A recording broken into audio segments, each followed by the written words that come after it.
Hello friends, नमस्कार सभी को। और आज मैंने सोचा कि चलिए वीडियो बनाते बनाते आपसे कुछ थोड़ी देर बात की जाए।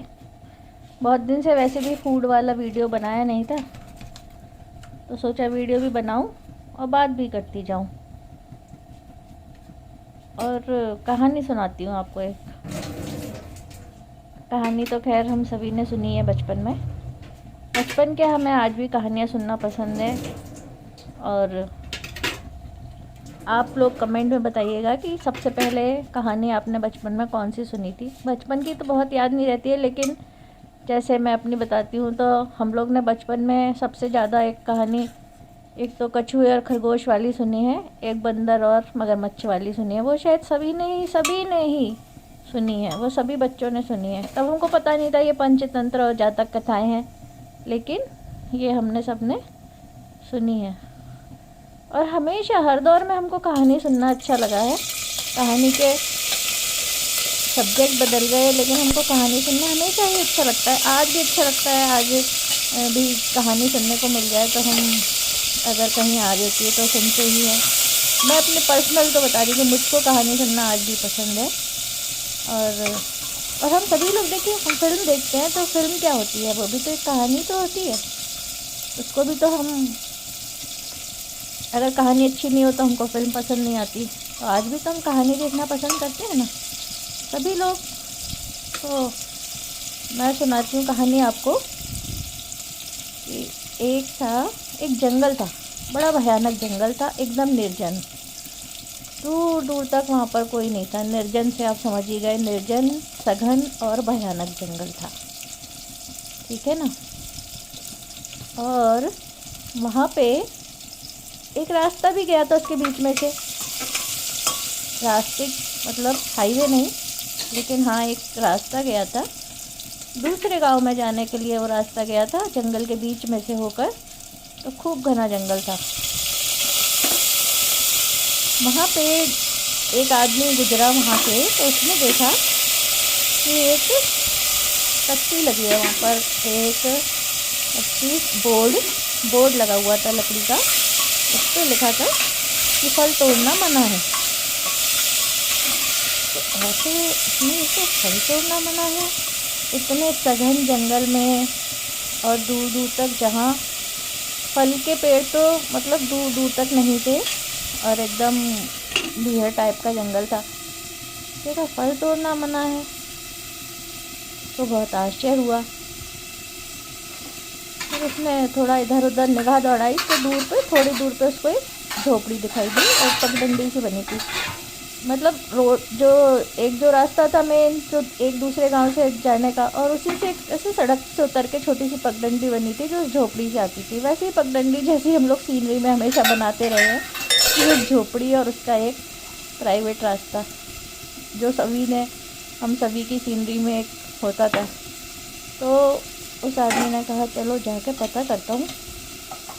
वहाँ जाके उसने दरवाज़ा खटखटाया तो एक बूढ़ा सा व्यक्ति निकला। अब देखिए, व्यक्ति तो कोई भी निकल सकता था, लेकिन चूँकि हम लोग की कहानियों में हमेशा जंगल में जब झोपड़ी होती है और उसमें कोई अकेला होता है, वो बूढ़ा व्यक्ति ही होता है। ये हमारी कहानियों का बचपन से बूढ़ा व्यक्ति, झोपड़ी और जंगल, ये सब रिलेट रहे हैं। तो एक बूढ़ा व्यक्ति निकला तो उस आदमी ने उससे पूछा कि आप यहाँ कैसे? तो बोला मैं तो यहाँ बरसों से रह रहा हूँ, तुम किस लिए आए हो? तो बोला कि मैंने ये बोर्ड देखा, इस पर लिखा है कि फल तोड़ना मना है, इसलिए मैं आपके पास आया पूछने कि ये भाई फल के बारे में क्या लिखा है इस घने जंगल में? फल के पेड़ तो कहीं दिख नहीं रहे। तो उसने कहा, वो बहुत खुश हुआ, उसने कि आओ बेटा बैठो। फिर उसने उसको कुछ फल खाने को दिए। तो उसको बहुत आश्चर्य हुआ कि ये क्या, आप कहाँ से लाए? बोला मैं तो जहाँ से लाया वहाँ से लाया। तो बोले तो आपने वहाँ पे ऐसा क्यों लिखा है? मतलब मैं तो सिटी से लाया हूँ, तो आपने वहाँ पे ऐसा क्यों लिखा है कि फल तोड़ना मना है, जबकि यहाँ फल नहीं है। तो वो बोला कि बेटा मैं इस जंगल में कई सालों से अकेला रह रहा हूँ, कई साल क्या, एक पूरी उम्र से अकेला रह रहा हूँ, और मैंने ये सिर्फ इसलिए लगाई है कि यहाँ से जो भी यात्री गुजरते हैं वो ना क्या करते हैं कि जब वो उसमें से देखें, कुछ तो ऐसे होते हैं जो देखते हैं कि फल तोड़ना मना है, तो वो उन फलों को ढूंढने लग जाते हैं और जंगल में इधर उधर और भटक जाते हैं। वो क्या करते हैं, वो लालच करते हैं कि ये चीज़ मना है, तो वो और ढूंढते हैं कि मैं तो तोड़ूंगा। तो वो लालच में क्या होता है, भटक गए, उनको जानवर खा गए, या वो हो सकता अभी भी भटक रहे हों, मुझको नहीं पता, है ना। कुछ होते हैं जो इग्नोर करके आगे बढ़ जाते हैं, वो विरक्त टाइप के लोग होते हैं कि फल तोड़ना मना है, ठीक है, हमें भी, मतलब वो एकदम न्यूट्रल, विरक्त भी नहीं कहेंगे उनको, न्यूट्रल टाइप के लोग होते हैं। वो ध्यान ही नहीं देते कि फल तोड़ना मना है, तो भाई यहाँ फल तो कहीं दूर दूर तक नहीं दिख रहे, तोड़ना किन फलों को मना है, वो ये चीज़ों पे ध्यान ही नहीं देते। एक तो इस तरह के लोग होते हैं, और एक आपके जैसे जिज्ञासु होते हैं जो, ये देखिए, ये मैंने, ये पहले मैं ये बता दूँ, ये मैंने दाल और चावल की खिचड़ी बना रही हूँ आज। ये जाते जाते सीजन का, मैंने कहा 1 पॉट डिश बना के खा ली जाए, सीजन जा रहा है इन सब्जियों का, तो जो ताज़ी ताज़ी है वो खा ली जाए। और ये चने की दाल, तुअर दाल, धुली मूंग, इन सब की आज खिचड़ी बनाई जाए। ये कहानी नहीं है, ये मैं असली बात बता रही हूँ आपको कि फिर मिलती तो 12 महीने चीज़ें हैं, पर जो सीजन में जो गाजर मटर में टेस्ट आता है वो नहीं आता। तो फिर क्या हुआ कि, हाँ तो कहाँ थे हम, तो उसने कहा कि कुछ तुम्हारे जैसे होते हैं जो ये पूछने आते हैं कि फल तोड़ना मना है, लेकिन फल कहाँ है, यहाँ तो फल का कोई दूर दूर तक नामो निशान नहीं है, और सवाल भी नहीं है। बोले देखो, जो तुम्हारे जैसे जिज्ञासु होते हैं, जो मेहनत करते हैं, खोज करते हैं कि जाना जाए चीज़ को कि ऐसा क्यों है, और किसी मार्गदर्शक के पास आते हैं कि, तो उनको फल खाने को मिलते हैं।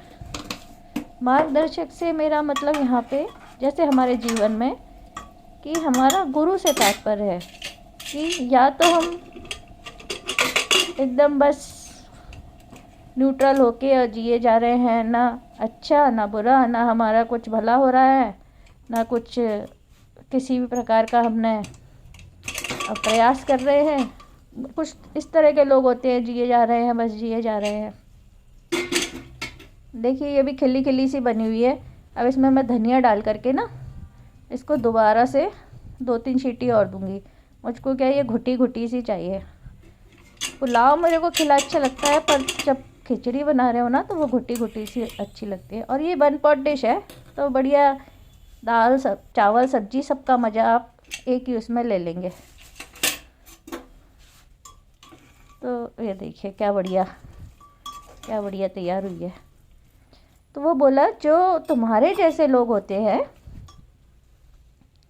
उनको